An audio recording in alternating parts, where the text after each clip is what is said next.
Hello, hello. Daniela here, and welcome to the Spa Marketing Made Easy podcast. If you are a longtime listener, you have most certainly heard me talk about my phrase of the year, radical honesty. And for me to get into a place where I was actually comfortable with that, not just putting that phrase on my vision board, but actually living it, having the conversations that might be hard or uncomfortable, letting go of my people-pleasing tendencies that so many of us women have. That all started with my work into learning more about the feminine, understanding the masculine and feminine energies and what that means in how we're operating and how we're leading our companies. So it started, I read this book, Pussy, A Reclamation. It's by Mama Gina. Wonderful book. If you haven't read it, check it out. We had her on the podcast. Love that episode. But I started there, and then a dear friend of mine introduced me to our guest on this week's episode, Alexa. Now, Alexa is a woman who, when I think about her, I just think of her as a beautiful gift in my life. She's so authentic. When I talk about feminine leadership being soft yet strong, she really defines that for me. So if you're curious about learning more about the feminine and feminine leadership, this is definitely an episode for you. All right, so let me do a quick read of her bio and then we can jump right in. Alexa is a sex and relationship by design coach and a sex coach business mentor on a mission to reform sex education and sexuality expression across the globe.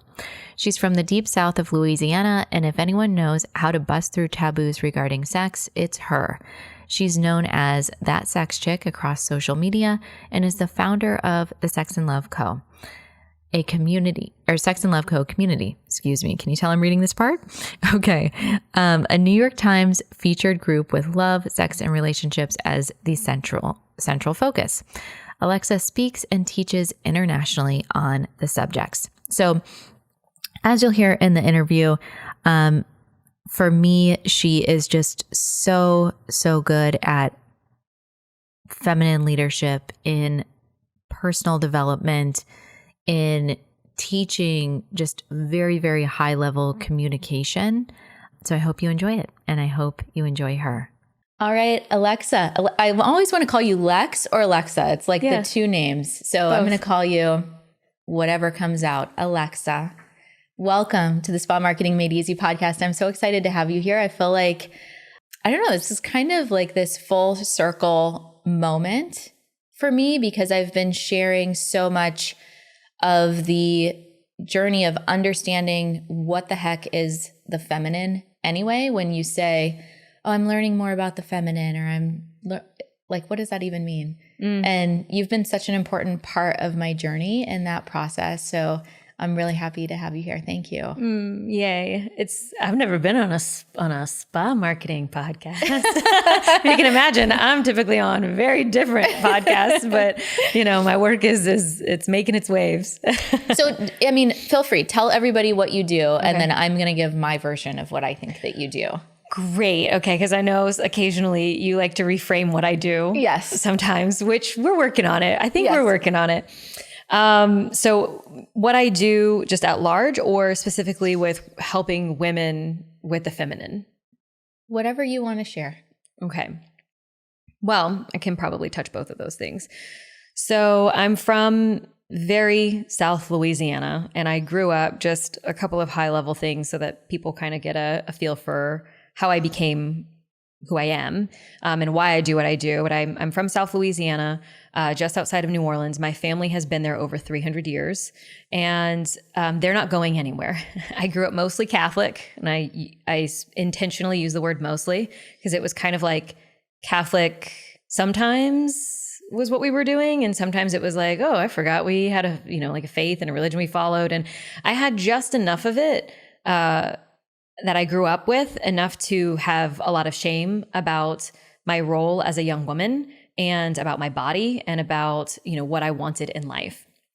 And so grew up there and had a really interesting and I would say challenging upbringing, time with other women or young girls. I grew up and had things like I had experiences like I had Alexa is a slut written really big on the side of my home. Whenever I was in high school, I did pageants when I was in high school and into my early 20s. And so I had there was a lot when it came to knowing who I was, being what I would say, powerful and emotional creature that I am in relation to other women, or other young women at that time.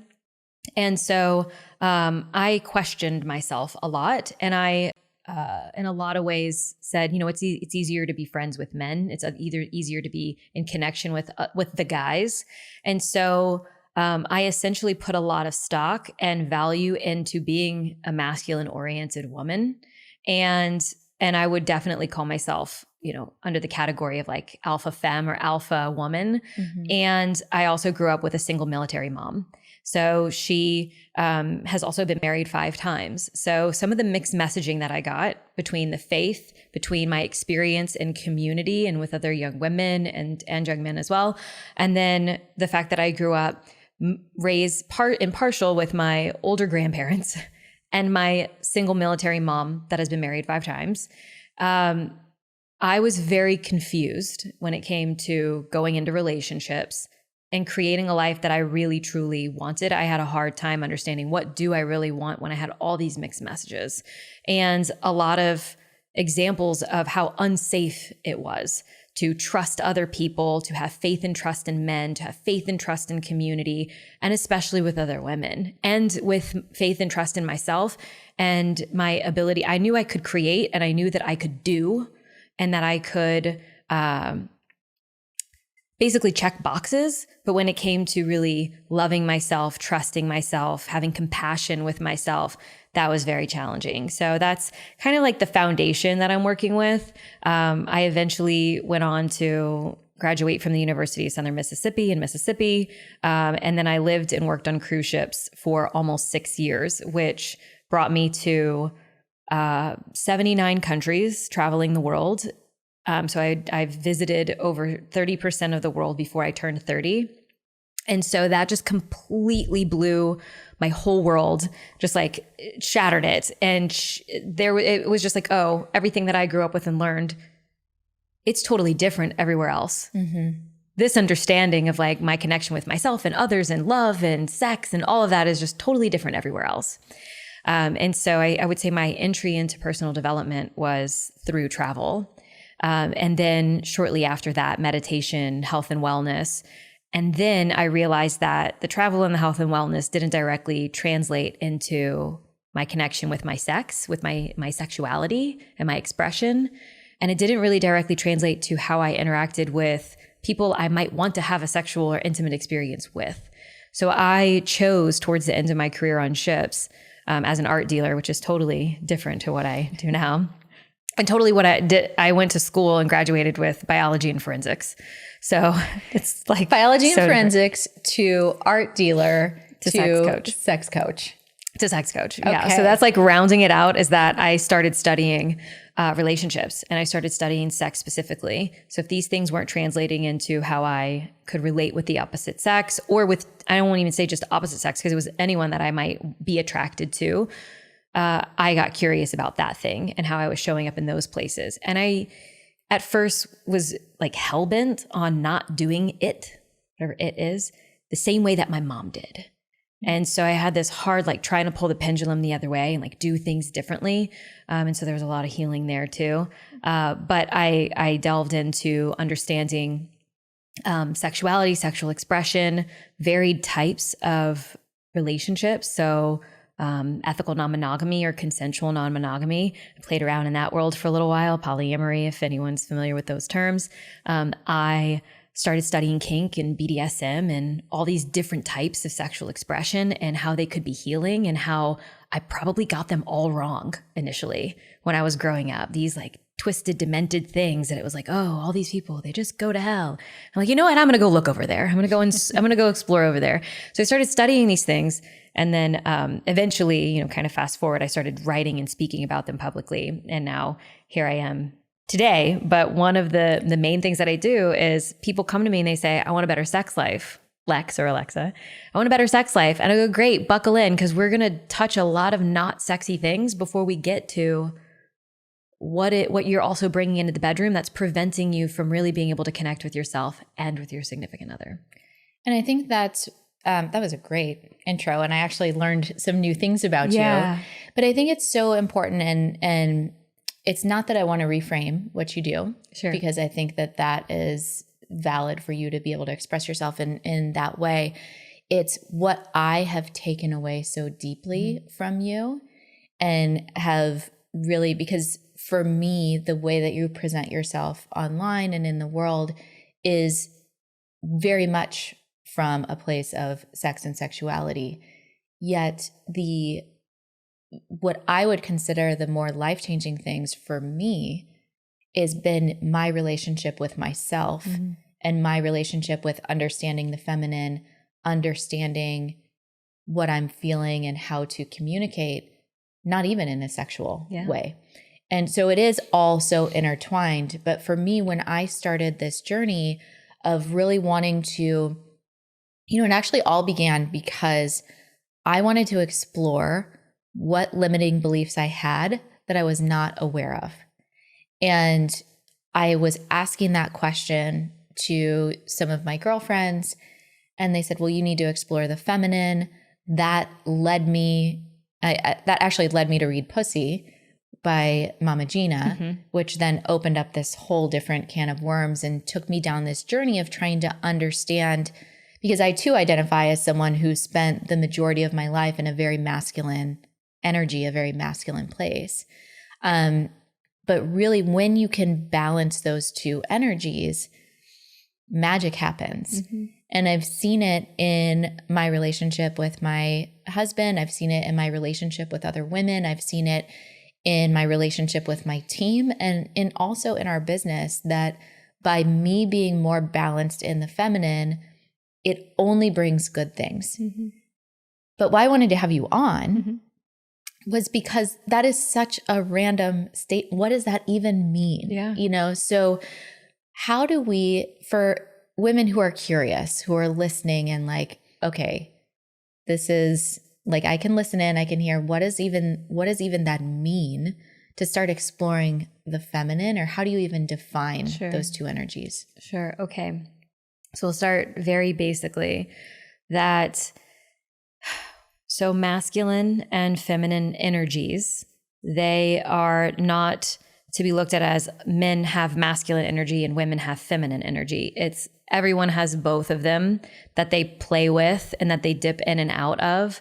And so if I am, let's say right now, we're a little bit more in the masculine because we have a structure to what we are doing. We are sitting there. We're in some ways feminine because we're creating something together. And we have a big flowery wall. We have a big flowery wall behind us and it's beautiful. We have this beautiful environment.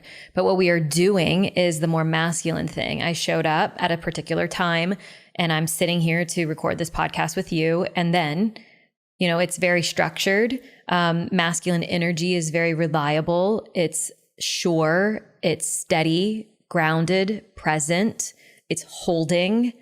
And so sometimes, and those things are more associated with men, as that's their predominant energy, versus women and that being their predominant energy. Though women today in 2023, a lot of women are operating with a lot more of that energy present because we have a lot more single moms. We have a lot more of women who have forged a career for themselves and they're trying to do it all. So the doing is the masculine and the being is the feminine energy. That's when you go outside and the sun hits you just right and you take a big deep breath and you go, that feels good. So your feminine energy and the times when you're being more in a feminine kind of space is when you are being and you're feeling and you're expressing. But it's also when you're destroying, when you're breaking things down, when you're emoting, when you're in chaos, when it feels like nothing's going right and there's things are kind of spinning and spiraling. And then all of a sudden you make a cup of tea and you're like, this is what my soul needed, and this feels so good, and even in the midst of the chaos. So, feminine it doesn't have form; it's kind of formless, and the masculine is what holds it in place. And so, that's just very basic. Of course, I can keep going. I love playing with these energies. I want to tie this into the spa business. Sure. So how do you lead? Because I think, you mentioned more women are wanting careers, more women are becoming entrepreneurs. Our listeners, many of them are entrepreneurs. They're all career individuals. And so how do we show up with that balanced energy? Because for the better part of history, it's men have been in the workforce. And so we are modeling that energy. And obviously, like, the structure is needed, right? Google Calendar is needed. Yes, absolutely. There are things like that are necessary, but how can we learn about making decisions or communicating with our team or just operating a business in general where we're honoring both energies instead of being so far in the masculine that we're not letting that kind of magic come out? Sure. I just listened to in a book on my way here. I'm listening to, and I forget the author's name, but the book is called A Guide to Women's Power Unbound, and it is a lady who went and studied to be a monk, though how she paid for her travel and going and learning and taking breaks to go and study, she was a dominatrix. And so the whole book is about masculine, feminine, leader, follower, dom, sub. So that kind of, duality in the energies. And I might be paraphrasing here, but the quote was something to the effect of, the difference between intimidation and inspiration is connection. So, seeing someone shine or be the boss or run something, the difference between being inspired and having your workers or people that work with you or for you being inspired versus intimidating, kind of wanting to put distance between you and you're doing one thing and they're doing another thing, is to be in connection. And being in connection with another person is allowing some vulnerability into the mix. Not just kind of mental transparency or complaining or commiserating with all the shit that could be right or that could be better or that's going wrong or whatever. It's allowing some sweet moments to be able to really be in connection with those people and taking time to really learn who they are and let them have a little piece, a little bit further than just what your shell is as the boss, letting them have a little piece inside. Of course, that has limitations as well.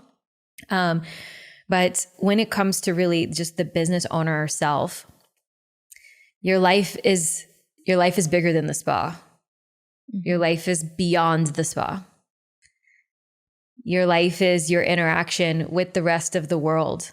And if you have children, your children. And if you have a partner, your partner, and your relationship with yourself. And so I think the best way, outside of what tactics can you bring into the workplace so that you can forge or manufacture more connection so that you can be more inspiring versus more intimidating, the best thing that you can do for yourself is to take care of yourself. We forget that so much in the spa world. It's like we spend so much time caring for others. We're a very nurturing group of human beings, and we're helping others who are saying, I'm going to, take some time for self-care for myself. I'm going to get a facial. I'm going to do this thing that's going to make me feel more confident and make me feel good.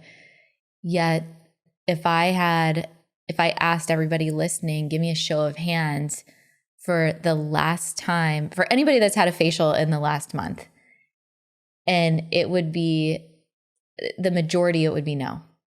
Right. Because we're doing it for everybody else, but we're not doing it for ourselves.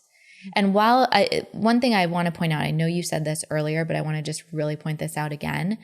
Yes, we're listening, or we're, 97% women that listen to this podcast, but this can be for a man as well, as far as that connection, that leading without intimidation. So the energies, the masculine or feminine energy is for both sexes. It's not, so there can be an incredible male leader that drops into a more feminine energy to have that connection. And that has nothing to do with their sexuality or anything like that. It's how they're showing up and connecting with an individual. Yeah. The word that is typically used here is integrated, where when they can drop into maybe more of a kind of feminine essence or an energy in that regard, they still feel really safe. And it's not like they're doing it because they want something from the other person. And typically how that's interpreted to a woman is that they want sex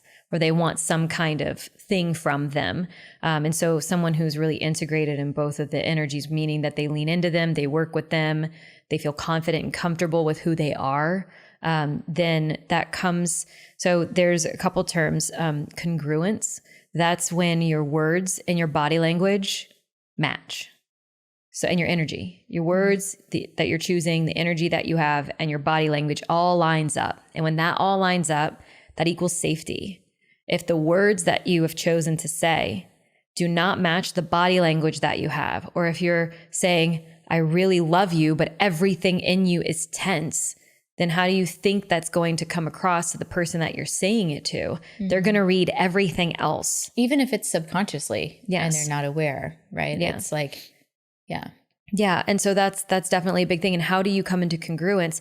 You have to listen to yourself. You have to create space in your life to shut all of the rest of the input out and put equal value on listening to yourself, quieting everything else so that you can hear yourself. And I know a lot of women, especially in business, I on the drive here, the first thing that started playing, or the first thing that I was listening to when I took a shower, whenever I was on my way here, was The Millionaire Mindset, and listening to one book that I can't remember if I've already listened to this before, but I've listened to a slew of books in this category. And so I'm watching and just the things that I'm inputting. And then I realize, I think I want to take it down a notch. And so I shift over to Women's Guide to Power Unbound. And later today, I actually have planned for me to take myself on a date after I leave here. Oh, I love that. Yeah. So what does that look like? Yeah. And so this is the way that I treat myself now. And I'm not perfect. I'm learning how to integrate, because I have operated so much more in the masculine so much of my life to protect myself. I needed that protection for a lot of times in my life. And now I'm in a healthy marriage and relationship.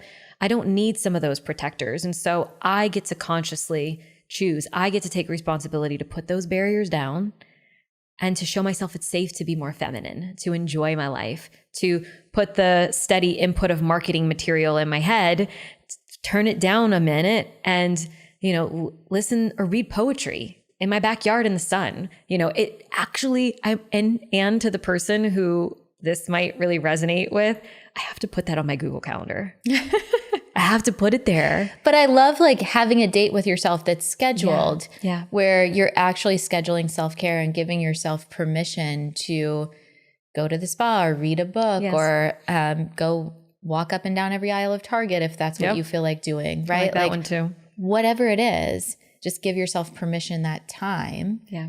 And, we all have the same amount of hours in a day. We all have commitments, but making sure that you are a commitment for yourself is so vitally important for not only the relationships with your family, but also in growing your business, growing your spa. Yeah. Yeah. This is for every human. And my husband, of course, I have married someone who is just a brilliant ball of light. He is so joy-filled and happy and the glass is half full kind of person, and always sees the best in so much. And of course, we are married and I am the more discerning. I would say he in some ways has a bit more of the feminine essence to him, where he is really inspired by the just wonders of life. He interacts with life in this particular way. And I am occasionally this dark cloud that just makes our combo kind of partly cloudy, where he's just mostly a ray of sunshine. And here I am just kind of clouding it up a little bit. But we are each other's greatest teacher. And in a lot of ways, some of my work is to be in a place where I can call him up into more of a masculine directive leader role in our relationship. And it is my responsibility, and he has his own responsibilities, but it's my responsibility also to surrender and to allow. And that can definitely be challenging, especially given our circumstances and how we grew up and everything. But the date that I'm going on, if you want to know, I am currently doing a practice called the Artist's Way. Have you heard of the Artist's Way? I haven't. No. Is that a book or is that what is it? It's like I think it's been around for 25 plus years, and it's about unblocking creativity. And creativity and being creative is inherently feminine because we are creative beings. We create life inside of our bodies. And so that energy is beyond just making babies. We create and we destroy. And it's kind of like the Phoenix Rising. Like we create, we destroy, like with a wildfire, that then new vegetation can grow. So like we're that role in our lives and in our families and in our relationships. And so it can get me on a whole other subject about like women who are discontent and what that actually means in their relationships or in their businesses, or, whole other conversation. But I'm doing this practice where every morning, and I made this the practice because I'm taking responsibility and putting more feminine things in my life. So I wake up in the morning and I light a candle and I grab my journal and I write 3 pages without trying to think too much about what I'm going to put. I just unload whatever's in my mind. And some people might have journaling practices. This is very similar. And that's how I'm starting my day, slower. Instead of like racing through my to-dos, instead of racing through, I just put the random circus that's in my head on paper.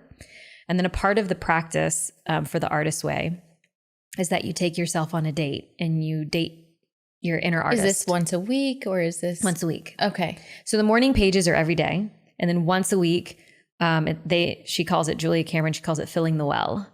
So now I've like poured all this stuff out that's been just like bumping around in my head. And now I'm going to go fill the well. So I recently, this is something intentionally I've put into my life, is I've gotten into tea. Okay, and so like you asked if I wanted tea when I came in. I was like, yay. Yes, I would love to have tea. So I've gotten into tea because it's something you can be slow and present with. Mm-hmm. Not just like, I'm going to go make a cup of tea quickly in the kitchen but I'm going to intentionally, slowly have this practice. And before I go on to my podcast interviews or team meetings, I'm going to go have this practice and I'm going to make this cup of tea. And then I'm going to bring that into my space so that I'm reminded to slow down a bit. You should learn how to make chai. Yeah. So our mutual friend Nita, she's Indian. She's Indian and Filipino, but Indian. Yeah. And every time I stay at her house, the first thing in the morning, she's like from scratch. There's ginger, there's cardamom, there's saffron, there's all these things that it's like this whole thing of this. It's like a ritual that she's going through and doing.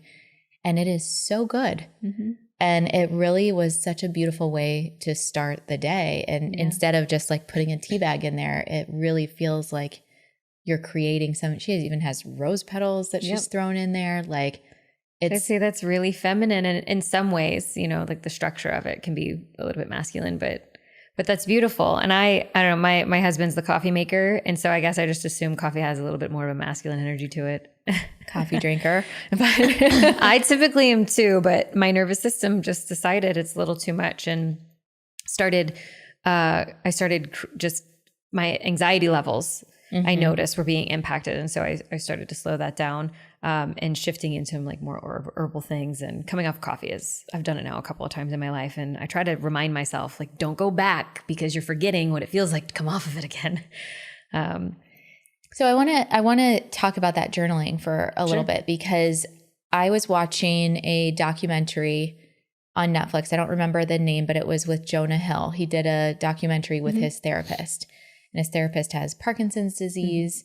But he was a really interesting guy. And he was saying that the journaling, writing is the only way to get your subconscious out, to understand, because you hear all the time in personal development, like, this is, if you're thinking 60,000 or however, whatever the magic number is of how many thoughts go through your head on repeat that you're not aware of, you access those and start to learn what those are through journaling. And that's where a lot of our beliefs are held, where, I'm not smart enough, or I'm not a numbers person, or I'm not, insert whatever belief you have that you're blocking for helping you to run your business or operate your business or believe that you're capable of doing that thing.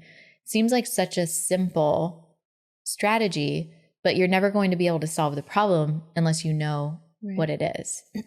So talk to me about your journaling. You're just free writing, or have you ever done like the prompts before? I feel like I've done it all. This is the longest practice that I have done. Like, this is the one that I've kept up with the most, I would say. And the way that these books even came to me was very, like, they found their way to me. This like book of the artist's way, because there's a book and then there's the accompanying journal. And it was like friends were going to do a group, like a book club on it, because there's prompts and how to host a book club around it. And one of the friends she moved away and accidentally ordered her books to Austin after she'd moved away, and was like, Alexa, do you want these things? And they stayed in the packaging for an entire year until we moved into our new house. And until I went through a really hard thing in life. Which was like fairly recently. Yeah. So they've been with you and you just started this. Yeah. Exactly when you needed it. Yeah. I went through a really hard thing in life and experienced a really tough burnout, and was doing too much. I was doing way too much, overcommitted, over socialized. And a part of me I wound up then going on a mission to put more feminine slowness in my life. So this is a really apropos conversation because I've been really present with it. I help women constantly with this aspect of their relationship and their life. But just like you're saying, when's the last time you had a facial to your spa owners? They're like, no, I give all the facials, or I organize the offer of the facial, but I don't have the facial. It was kind of like that. I'd gotten to a place where I was like, just this next, we're just in a busy season. That's what I tell myself. I'm like, it's just a busy time, and I just got to get through it. But it's been a busy time for 4 years or something like that. Exactly. That's exactly it. And so I went through a hard thing, and then that just, my nervous system, everything just kind of shut down, and even simple decision-making got difficult, got challenging. And so I intentionally put a lot of these more feminine practices. So I picked up crocheting, which I'm not very good at yet. So I picked up crocheting, I picked up tea, I picked up this journaling practice. Baths too, no? And I picked a bath. Well, when we moved, I had a bathtub. So it was... I noticed that because baths are very important for me. Yeah. And there was a period, probably about a year ago. It was about last year. And during my lunch break of where I would go downstairs because my office, I have a loft in my bedroom.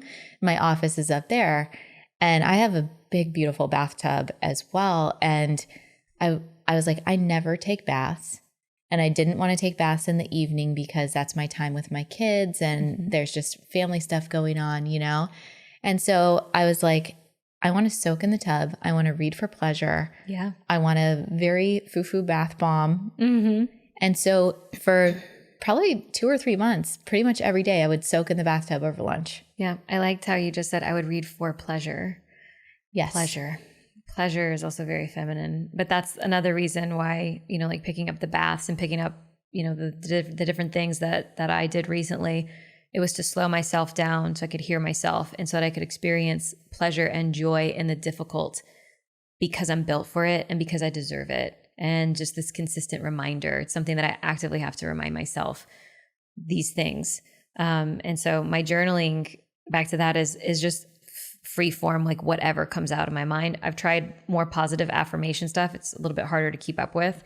When I just like pour out whatever is in my head, it's going to be all over the place. And at first I'm like, this is an absolute shit show in here. It is a mess. It is an absolute mess inside between my 2 ears. And at each day that's gone by, I'm realizing that there's themes. It's really important to me. There's these several things that are really important to me that are really, they're popping up every day. So now I'm like working with those things. And why is this coming up for me every day? And then I'm writing about that, and I'm just like letting it pour out. And then I get to the end, and then I start my day. And so I've like already started just like maybe Nita with the chai and putting all these different things that she's going to make something for herself and maybe for her family. And so the alternative was I picked my phone up right away. I checked my messages right away. And instead I have chosen that the first couple of hours of my day are on my terms, not on anyone else's terms. And as soon as I pick up my phone, as soon as I open social media, I'm immediately reacting. So that, I mean, that's also a conversation around boundaries too. Yeah. And because most of our spa owners will start out as a solo esthetician, a solo provider, and their clients or patients, they have their cell phone number or they're messaging them on Instagram or, wherever. So you never have that escape. You never feel like you have any time for yourself. And you do immediately when you start your day, if you are picking up your phone, you go into this like, what fire happened when I was sleeping and I've got to put this out. Yeah. And that's not if you're bringing that energy to your workplace, even if you're a business owner of one, right? A team of one, you are operating from an overworked, overwhelmed space. And being an overworked, overwhelmed CEO, whether you're the CEO of yourself or CEO of a big team, you're not going to be bringing your best self to that. So to that decision making, to your clients showing up, giving them love, making sure that they have the best experience.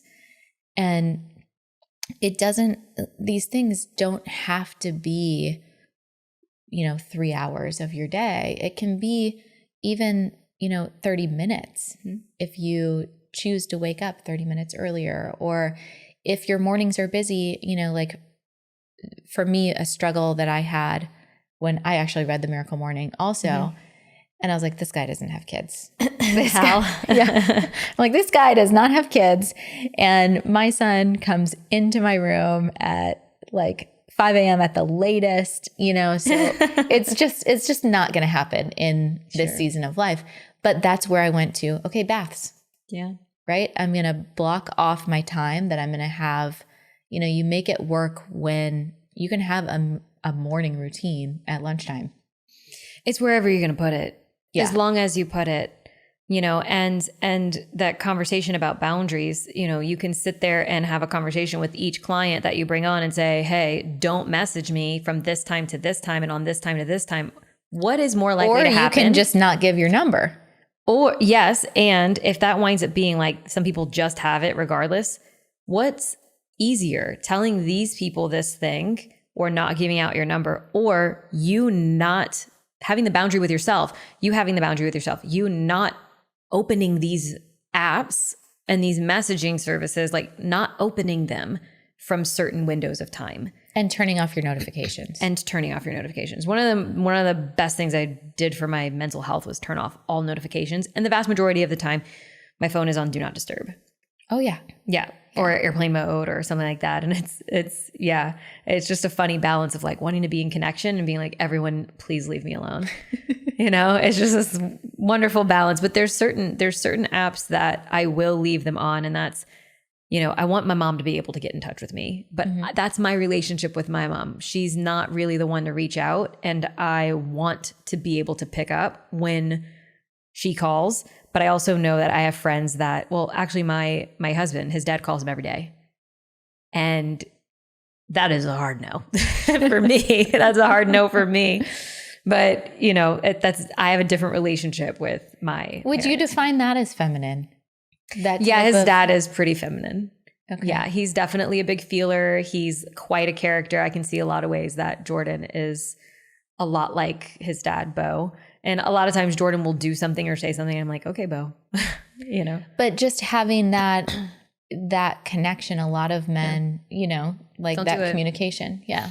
Yeah, for sure. And I can see even in, our family's various relationships, how I want to be careful when I use the word imbalance, because it's more of a flow in and out of masculine and feminine. But because I see men occupying more of the feminine more than the masculine as well. They know how to do in their work life, but when it comes to their relationship, they have a challenging time. And that's where you get the people pleaser nice guys that oftentimes the woman who is in partnership, in a heteronormative relationship, she winds up being over masculine, and he just kind of rolls over and wants to be like, I'll give you anything that you want if you just stop being angry. I'll give you anything that you want, when that's never going to diffuse that situation or have those roles or the energies wind up shifting, because it is coercion, but it's softer. And so it's more socially acceptable. It's like, oh, but he's being so nice.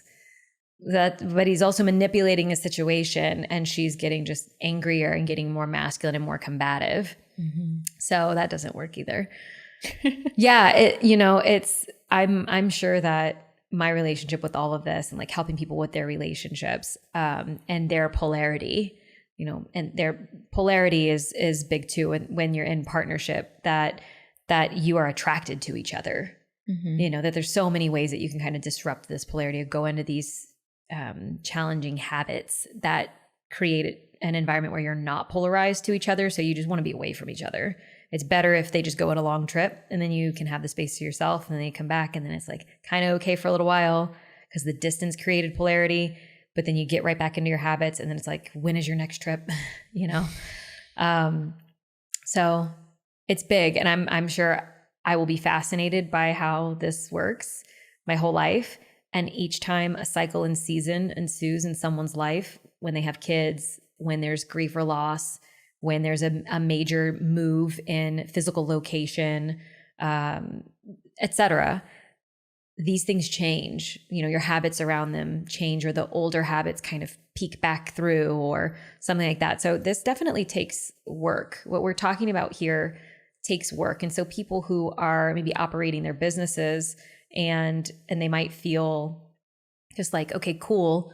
She's saying she journals and she crochets, and where does she find the time? Well, I had to make the time. My body, I hit the burnout, and then I had to make the time. And you, by making the time, you said, I let go of this program. I let go of these social engagements. I let go. So you're saying no to a lot of things. Yeah. And what I want to really, really highlight, because I feel, and I don't know if this is me feeling this and projecting this on other people, but I want to make sure that each of you understand when we're talking about these topics on the show that are more personal development, that are more kind of masculine, feminine, it's not the step-by-step strategy, mm-hmm.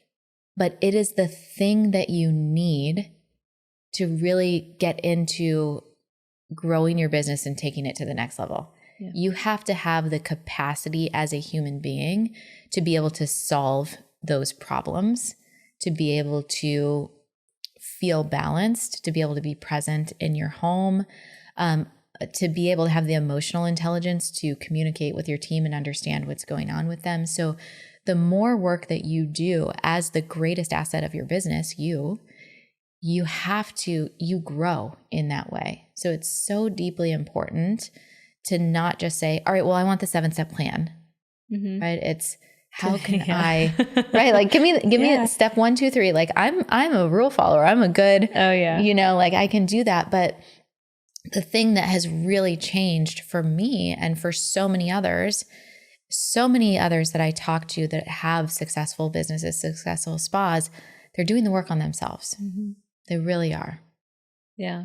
Yeah. And it's tough to prioritize that because the world has basically positioned it to where the only markers of your success and achievement are in your accomplishments, and the accomplishments have to look like the money you bring in or the home that you have or the familial, how many kids you have and the way that they all perform and all of that. It's all about performance, and it's a little less about how do you take care of yourself and what's your mental health and state looking like while you're busy pushing so much.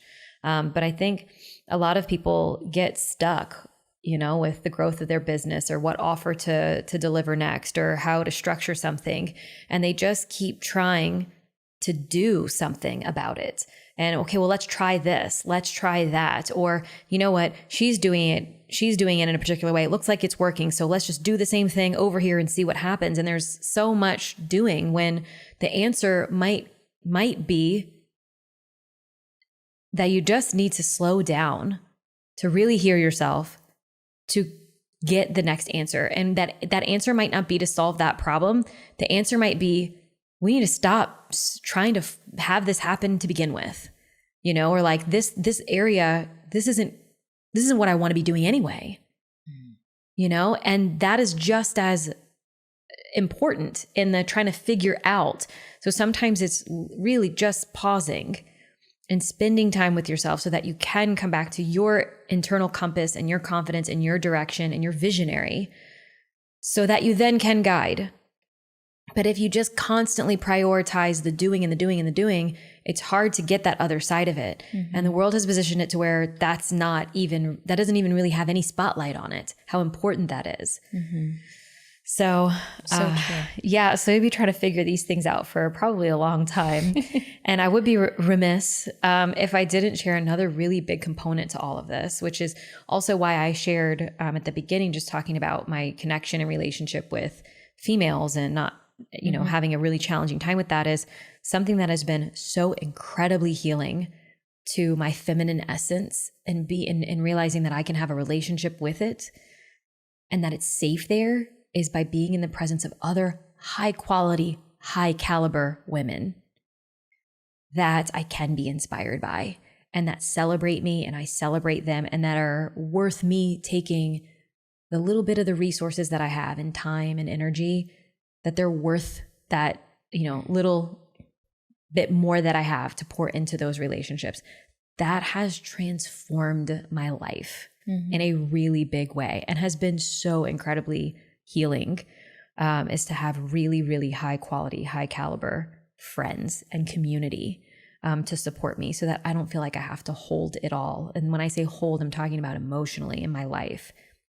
So, that's so another piece in this process too, which I know can be so challenging. And I know that your spa owners a lot of times are working with a bunch of women, and it can kind of just perpetuate some of the crunchiness and the distance at times, and the cattiness or the gossip or whatever.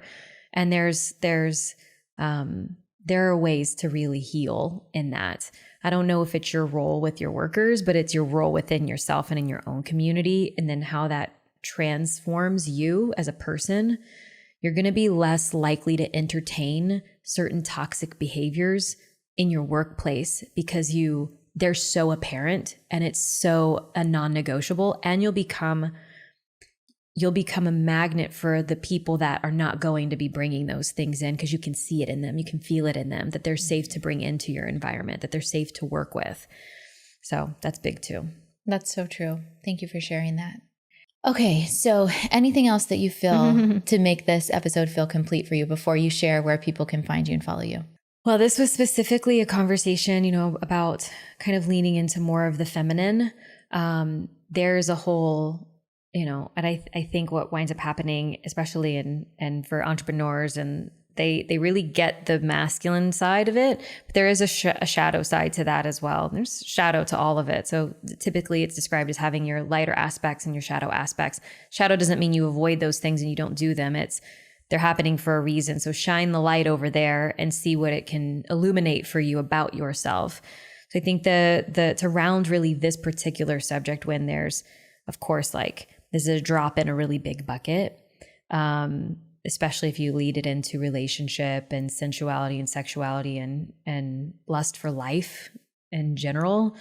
So the one thing that I think that I want to kind of round this out, and I feel my thought floating away as I'm talking, but which is very feminine. Wow, watch it go. I think that, well, I'll round it out here, is that if you're listening and this all sounds fine and good and cool, but now what? See if maybe even when you go to listen to this, if you were on the move, stop, maybe go for a walk, take a moment with yourself, put your hands on your body, breathe, and ask yourself, what do I really want, or what would give me pleasure right now? And do that now, do that in a few moments, try to do that every day.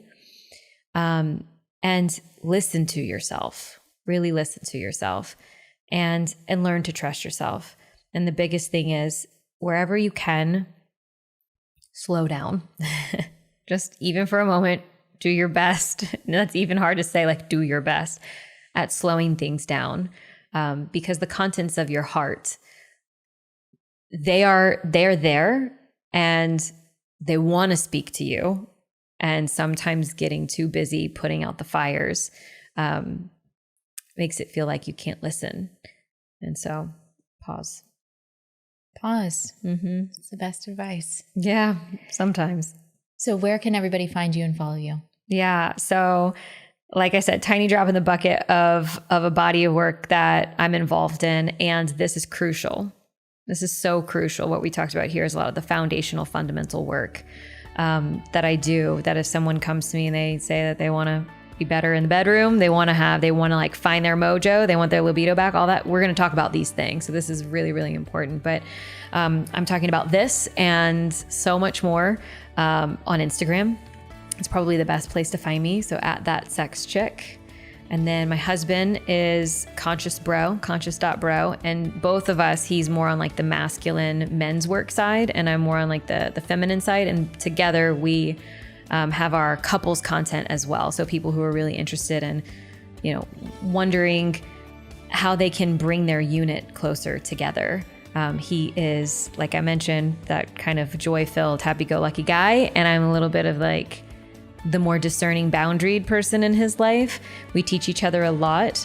And I speak a lot about how to be in partnership with an alpha kind of woman that has a very more kind of masculine oriented, like kind of geared more towards that. So I would say that a lot of people that are in your space would probably really benefit from hearing some of that work. Wonderful. Thank you so much for being here, for sharing your wisdom. Everybody go and follow. We'll get the links up under this video. And of course, if you want to keep the conversation going, be sure to head over to the Spa Marketing Made Easy Facebook group, and we'll catch you on the next episode.